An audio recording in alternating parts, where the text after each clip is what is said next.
Ang pagbasa gikan sa Ebanghelyo sumala ni San Lucas kapitulo 1 bersikulo 46 ngadto 56.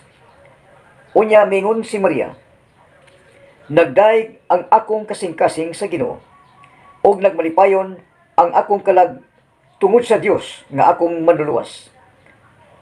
Tungod kay nahinumdum siya kanako, nga iyang ubos nga slugon, ug sukad karon ang tanang tao mutawag kanako og bulahan. Tungod sa mga dagkong butang nga gihimo kanako sa gamhanang Dios. Balaan ang iyang ngalan. Nagpakita siya kaluoy sa tanan nga may kahadlok nga mohimog sala batok kaniya. Gikan sa usa ka kalibutan ngadto sa laing kalibutan. Gibakyaw niya ang iyang bukton nga gamhanan. Unya gipatibulaag niya ang mataw nga mapahitason uban sa tanan nilang mga laraw. Gipukan niya ang mga hari nga gamhanan gikan sa ilang mga trono. O gituboy niya ang mga mapaubsanon.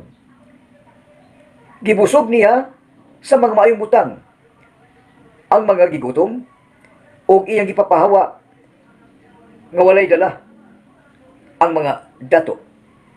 Gituman niya ang iyang saad sa atong mga katigulangan. Mitabang siya kang Israel nga iyang sulugon og nahinumdum siya pagpakitag kaluoy kang Abraham og sa tanan niyang mga kaliwat hangtod sa kahangturan. Mipuyo si Maria mga 3 ka buwan uban kang Isabel ug unya ni pauli sa ila. Ang Ebanghelyo sa Ginoo. Daygon ikaw o Kristo. Sa ngalan samahan ug sa Anak ug sa Espiritu Santo. Amen.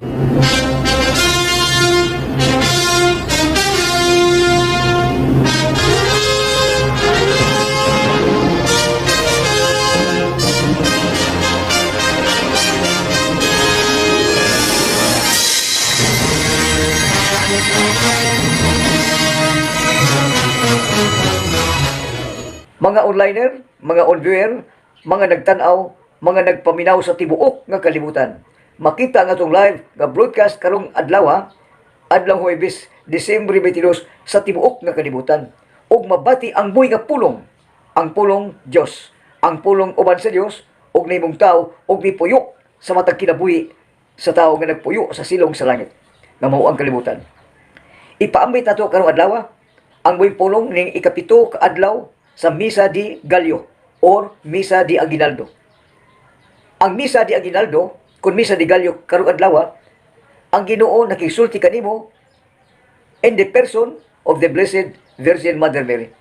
Kay iya man karon nga sul sa iyang atong ibanan sa iyang pagmabdos, nga taliabot naman ang iyang pagpanak karong pitsa 24 sa atong gabi.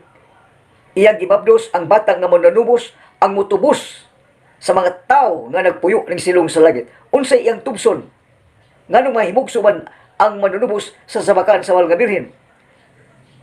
Ngano ikapito man karong adlaw. Ikapito muna yung gitawag og way katapusan numero. Ikapito nga numero karong adlaw. Ug kinsa milahutay sa ikapito, moingon ako nga congratulations, very good. Nakalawat ka og grasya kay ang matag gabi nga tanan gikan sa uno hangtod sa siyang kaadlaw.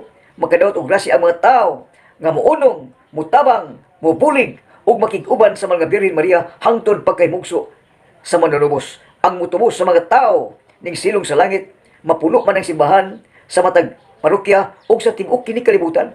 Kung unsa ang ebanghelyo dito in English ka man, Hinapon, Marusian, Mayukrin, Makitsila, Mainisik, maulang ebanghelyo dinhi sa Pilipinas. Gikan sa maong chapter hutong yung pagbasa ang ebanghelyo karong adlaw. Muna nga karong adlaw ang mga Birhen samtang nagbabdo siya sa taliabot kang Ginoo sa iyang pagpanak, ni awit, ni kanta. Unsa may gikanta? Mga pagdaig, pasalamat sa labawng makagahom. Iyang gikanta ang pagdaig sa mga Birhen. Muna nga inigtubag nimo sa Salmo responsorio, pwede imong kantahon, pwede imong isulti, isangyaw ba? Ang buhi nga pulong sa Dios. Iyang gikanta sa mga Birhen ang buhi nga pulong sa Dios. Inay nga iyang litukon ang matag pulong, iyang giawitan ang Ginoo, malipay kayong Ginoo.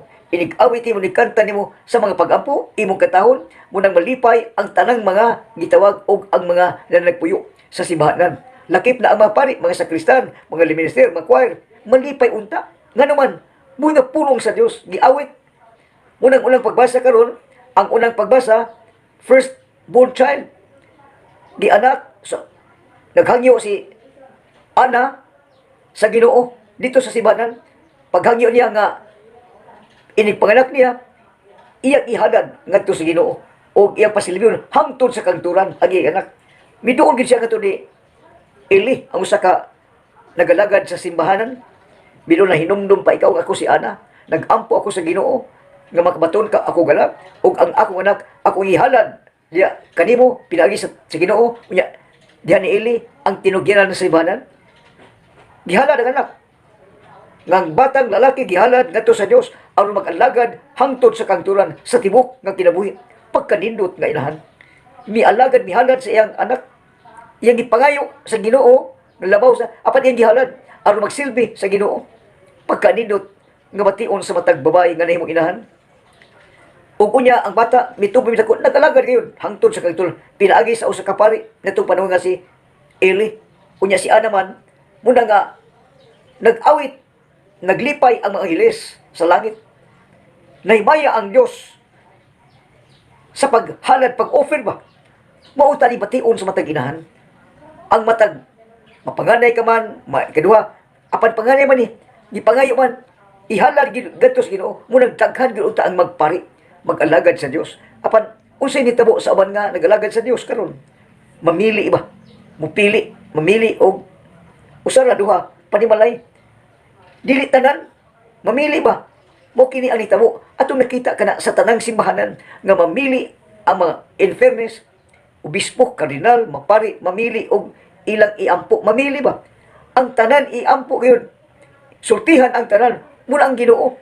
Way gipili, way sa apan dinis kalibutan mamili ang tao og kinsa iyang alagkaran, kinsa iyang ampuan, kinsa iyang sultihan, mamili. Apan ang Ginoo way pili, mapatag tigulang, makabus, madunahan, babae lalaki, gipuy-an. Sa labawang magkagahumunang gitawag siya Emmanuel. Ang matag tao kayon, batag tigulang, babae lalaki, gipuy-an sa Ginoo. Apan nganong dili man mutuo ang mga tao. Dili man makita ang Ginoo. Dili makita ang Ginoo. Apan balik ka na sa mga santos sa Ebanghelyo nga you are an Emmanuel, Ginoo. Nagpuyo ka nga sa ato pa ang Ginoo ania ka nato. Pag una itong nabati, kagapon, may labang adlaw, you are Emmanuel. Ikaw tao, buhay nga panagway o larawan sa Diyos. Ikaw tao, ay pagpangangkon nga, ikaw tag-iya ni mo, nabuhay tao mo tag-iya, ikaw tag-iya, ayaw pangangkon, ang kunahinoon na ikaw masayop, ang kunahinoon nga ikaw makasala, ayaw pangangkon, o mga butang dili mo, kay ang butang nga dili mo, igo ka lang gipialan sa Ginoo. Ang Ginoo labaw sa tanan, mo'y magbuot gayod sa tanang mga binuhat ni kalibutan. Kinsa man ang binuhat, mga tao, kinabuhi. Gumikan siyang paghigugma, gumikan siyang kaluoy. Ang tao na himong buhi nga panagway ug larawan siyang pagkamatud nagkugma sa kinabuhi sa tao. Munang Dios. O kay wa man ka magtuman, nagpadayon ka man sa kalibutan ng mga butang, ang nakabati na kadungog sa gisulti karon sa sulugoon sa Dios. Muning propita sa bagong panahon, musulti sa tinuod, mubuhat sa tinuod, ngadto sa tumoy sa timog kalibutan. Wa kini magtumutungo kay pulong sa Dios ang nakikatubang.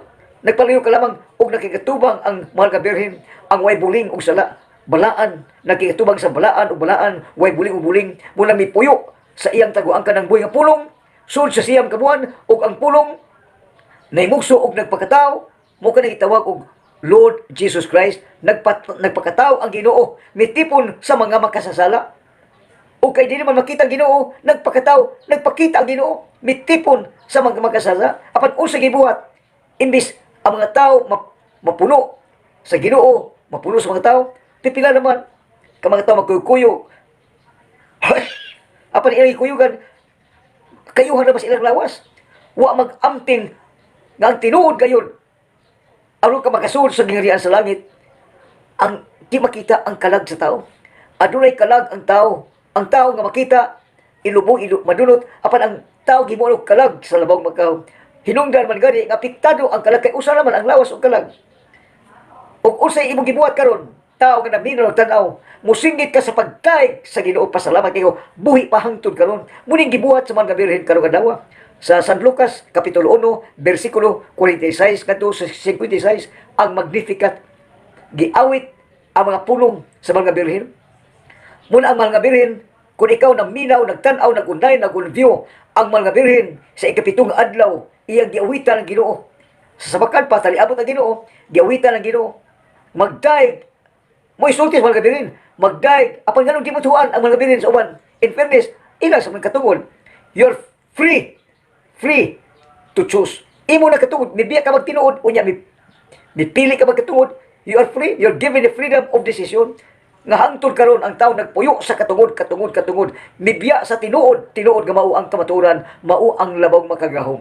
Apan kay nakita man, nabati, nadungog sa mga birhen, nga Ginoo nakigsulti kaniya pinaagi ni Archangel Gabriel, ug misugot siya sa sulti sa Ginoo pinaagi ni Archangel Gabriel, nga maglipay ka, ay kahadlok, magbablos ka sa lalang sa Espiritu Santo, ug magpabilin kanimo ang gahom. Magpabilin kanimo ang gahom. Unsa ni gahom sa gugma, the power of love, hangtod sa kanturan. Muna nga sige pili sa labong ka, unya nagmabdos. Ikapito karon kaadlaw sa iyang umaabot nga iyang pisayang pagpanak. Apan diin man ipaanak, pipila ka adlaw mahimo na tong dili paanak ang iyang gimabdos. Di ba sa ngilngi ug sikat ka mansyon nga pulos bulawan? Di ba? Apan taliabot man, una nga ayaw pag-una-una sa paghimubilin nga magbutang Ginoo, magbutang yun.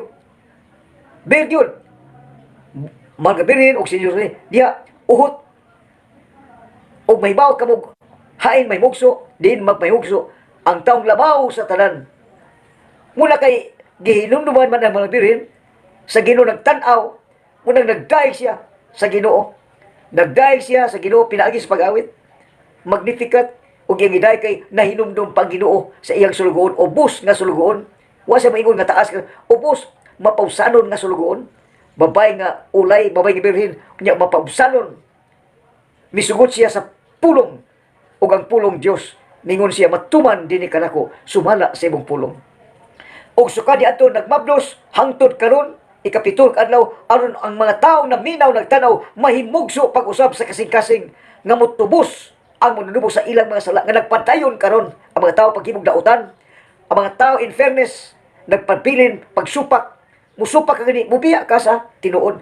Inigsupak nimo, mubarog ka nag imong katungod, apan mibiya ka na Ginoo. O kay makita naman ka, muna mituo ka sa imong kugulingon, mituo ka apan ang imong isig ka tawo, imong panghimalauton, mamimol ka marites, marisol, imong dauton, supakon, kay imong makita tao naman, tao por tao, apan kung makita nimo ang mga mata sa pagtuo sa imong isig ka tawo, unsa man kinsa man ang imong isig ka tawo, ang imong amahan, inahan, ang anak nga silingan, mga nagpuyo sa laing mga nasod, imo ka ng isig ka tawo, kay may dalunggan ka na, may mata ka na, may ilong, may baba, makasulti ka na, apan lahi-lahi lagi tsura.